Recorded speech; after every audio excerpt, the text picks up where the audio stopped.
I've been happily married to a wonderful woman for 5 years now, and I've also got a great relationship with her parents. Recently, I lost my job and was looking for work when my in-laws came to visit. My father-in-law offered me a chance to go on the road with them for a month to help him with his business, promising good pay. I agreed to go, and my wife stayed behind. She had her own job to focus on.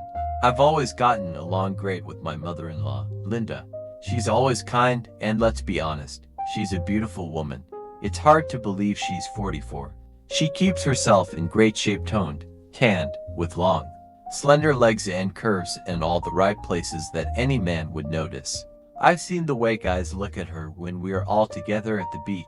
And yeah, sometimes my eyes might wander, too.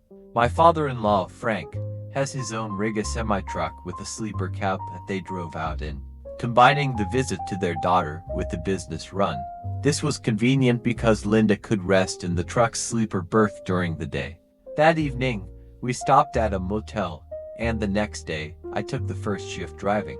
Later, Frank took over, and I lay down in the sleeper to rest. I hadn't even dozed off when Linda asked if she could lie down next to me. The bunk wasn't meant for two, space was tight, but I wasn't about to complain about lying next to a beautiful woman. It was more than I could have hoped for. I took a deep breath, imagining what it would feel like to have her so close. She climbed in and settled beside me. There was genuinely very little room. I moved over as much as I possibly could, which left me pressed up against her. To keep my body from reacting, I tried to think about anything else. It must have worked, because I eventually fell asleep. I woke up to darkness. We were on the road, and Linda was sleeping soundly beside me. It felt incredibly good to have her so close. She was nestled tightly against me, and I could feel the blood rushing through my veins. Suddenly, the truck hit a major bump. The jolt shook us, and Linda woke up. I tried to pretend I was still asleep. She must have felt how tense I was.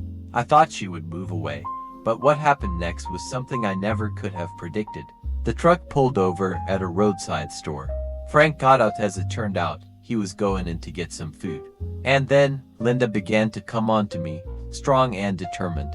After that, everything happened in a blur. It was all over before Frank returned.